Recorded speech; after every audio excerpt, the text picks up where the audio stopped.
Welcome, students.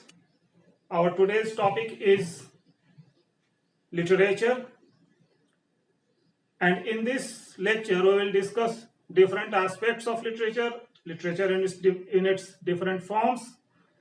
And I hope this class will cater to the needs of all the students preparing for civil services main exams with English literature as their optional.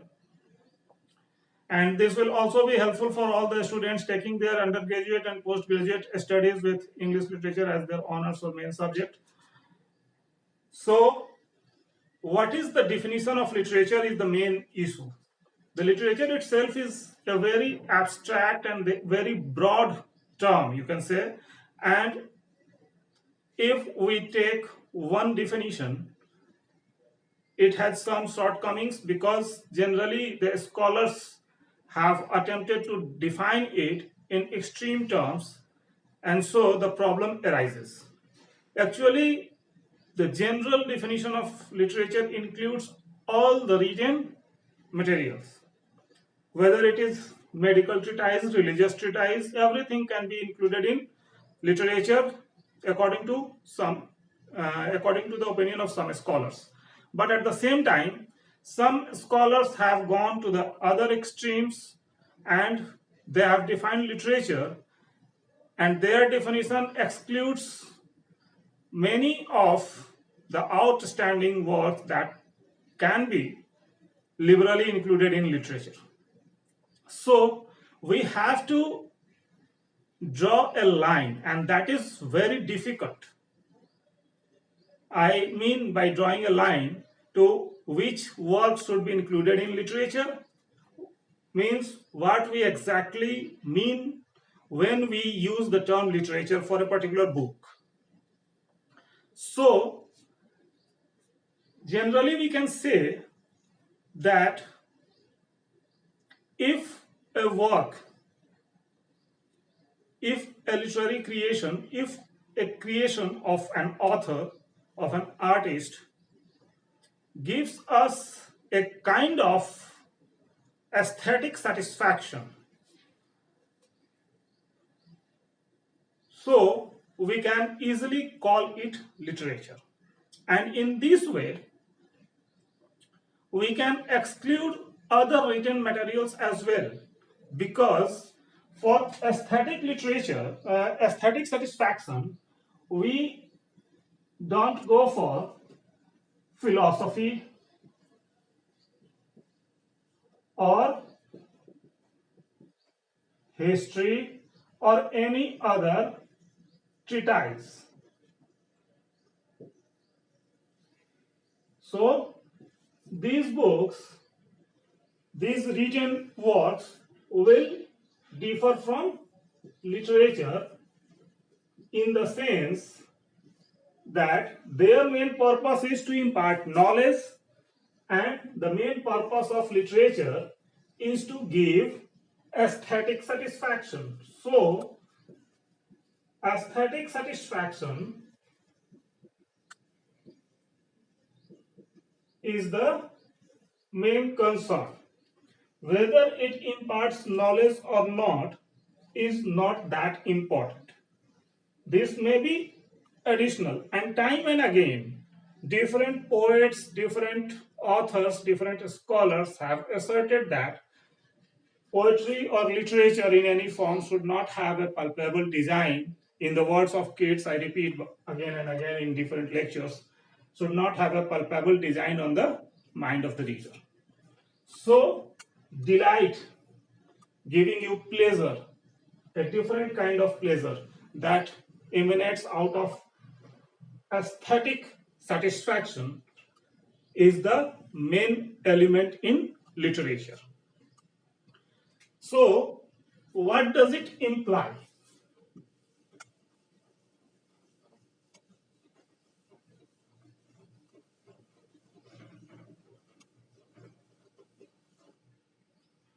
It clearly separates a literary work from other fields such as history, philosophy, and medical treatise or religious treatise or biographical books. All these things are differentiated easily. But where it evolves from. Literature, a literary book evolves from, and what is the source of its evolution? So the answer is clearly our life, because it is generally realized by every human being, and you as a student of literature must realize it as well, that as human being, as living being, you have a desire to confide your own experiences of life to others, and that desire of self-expression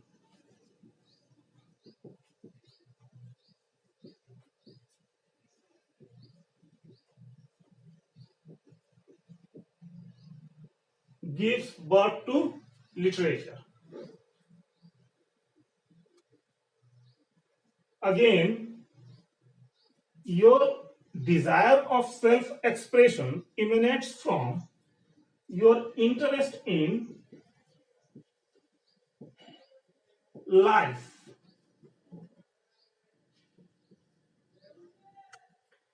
and your interest in life enables you to create an image in your mind to idealize the realities of life.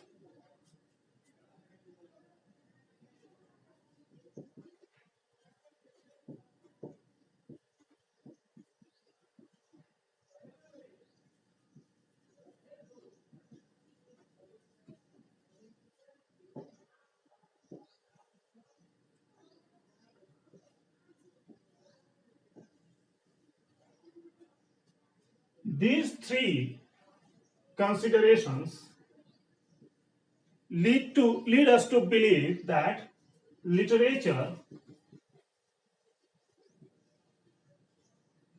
emanates directly from life. It studies life. It presents different aspects of life in different forms. So, what are those forms of literature and how they give us aesthetic satisfaction and at the same time gives us a glimpse of life, the realities of life? That is why we generally say literature is the mirror of society. In society, we live our life, and that is projected in literature. So, if we take a particular piece of literature and start analyzing it, we are supposed to do certain things.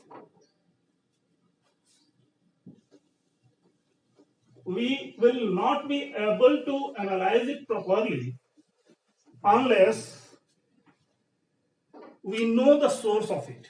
And the source of a piece of literature is the mind of the author.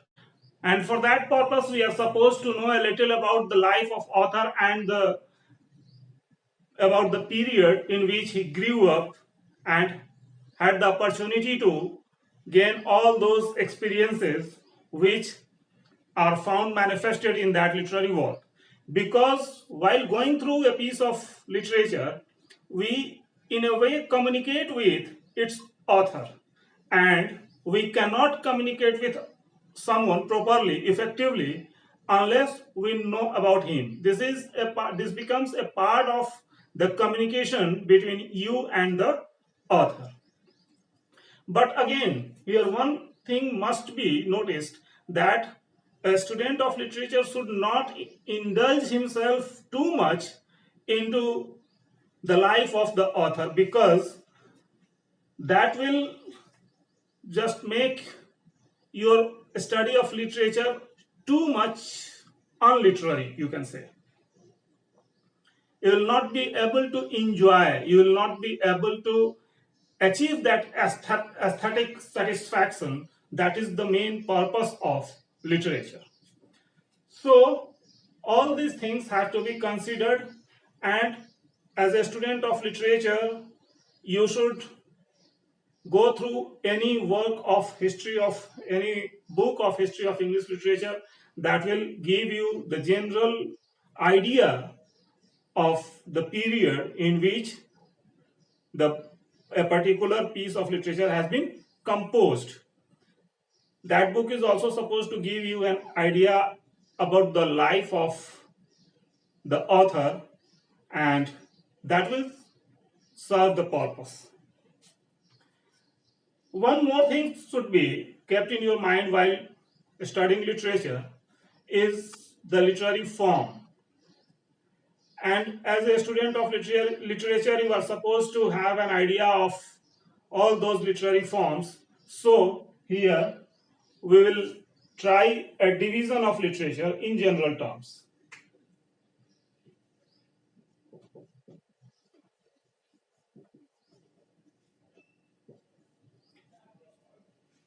Remember that in definition we just excluded certain kind of books, means religious and all those treatises, but in division we will rely mainly on the conventional division. So here we will divide literature into two heads: fiction and non-fiction. By fiction literature, we generally mean where an element of imagination is involved on the part of the author. Means author has applied his own imaginative faculty to present the realities of life to you, and that's what is supposed to give you that kind of aesthetic satisfaction that we are repeatedly talking about. In non-fiction literature, the certain facts are presented to you. Here we can have autobiography,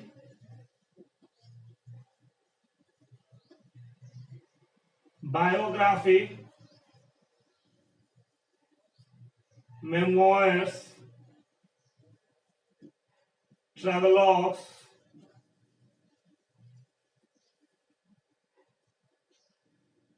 and you can also include essays, because in essays the author generally gives his perception of some realities of life. In non-fiction, we can, for the sake of this division is only for the sake of your convenience. There is no too much technicality involved in it.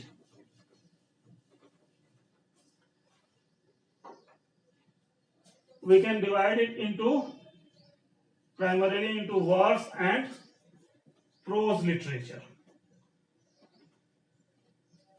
We could also have divided the entire literature into verse and prose, and then we should have divided into fiction and non-fiction. Either way you can go. In verse literature, we have poetry and drama. In prose literature, again we have drama, novel,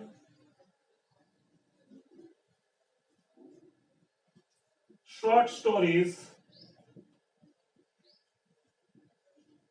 and other kinds of narratives, fables, and all those can be included. In poetry, we can have lyrics, we can have odes, we can have elegy, we can have sonnet, ballads, and epics. These are different kinds of epigram, and all those things can also be included, but we are only having a general outline. That will help you understand the basics of literature while going through some history of English literature, or you are going through your text prescribed in the syllabus. So, lyric is the shortest form of poetry. It is expressed generally, it expresses a single thought, and so it is very short. Ode is generally composed in appreciation of a person or a phenomenon, and the writing, the diction of this form, this genre is very much formal, elegant. Elegy is generally composed in the memory of uh, the bereaved person, in the memory of someone who is not there with you, your loved ones, when he goes away from you. It is written in the memory of those people. Example is Tennyson's In Memoriam. It is in your syllabus. Sonnet, it has its Italian origin, and Petrarch and Dante were the pioneer, and it came to English literature through Sir Thomas Becket during Renaissance. Renaissance is also in your syllabus. So any poem of 14 lines can conveniently be called sonnet. It has different forms. Generally, the conventional form is in two parts, an octave and a sestet. But later on in English literature, Earl of Surrey, Henry Howard Earl of Surrey, introduced some structural modification in this form of poetry, which was popularized by Shakespeare. In that form, there were three quatrains and a final couplet. So that was popularized by Shakespeare, and that's why it is today known as Shakespearean sonnet. And the form sonnet with two stanzas in two stanza form, an octave and a sestet, is known as Petrarchan sonnet. Ballad and epics are the oldest form of poetry. Ballads were composed when the human beings did not even how to write. It was sung on some festive occasion in groups, and mainly the theme is the appreciation of some heroic personality. Epics, it is the longest form of poetry, and it is also one of the oldest.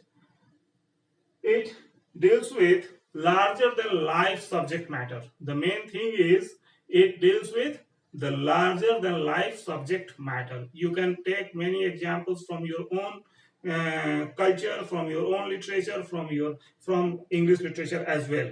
We have Mahabharata, we have Ramayana, we have the Paradise Lost, which is mentioned, which is prescribed in your syllabus. So this is epic. In drama, we can have tragedies, comedies, romance. Romance can also be known called tragic comedies. In tragedies, we generally see the fall of the main protagonist in the end, in the climax. In comedy, we have a happy ending. I am just defining everything in general terms. I am not going into too much technicalities. So, tragic comedy, where tragedy and comedy are combined together. We have a climax where everything seems to go astray, but finally the everything is resolved, and all the characters get united. The scene, the flaw is forgiven finally. You have The Tempest in your syllabus as a great example of romance or tragic comedy, you can say. Then we also have melodrama and farce. The same division applies to the prose drama. There is not much difference in these two dramas. I have mentioned only because drama has been written in both the medium, verse and prose as well.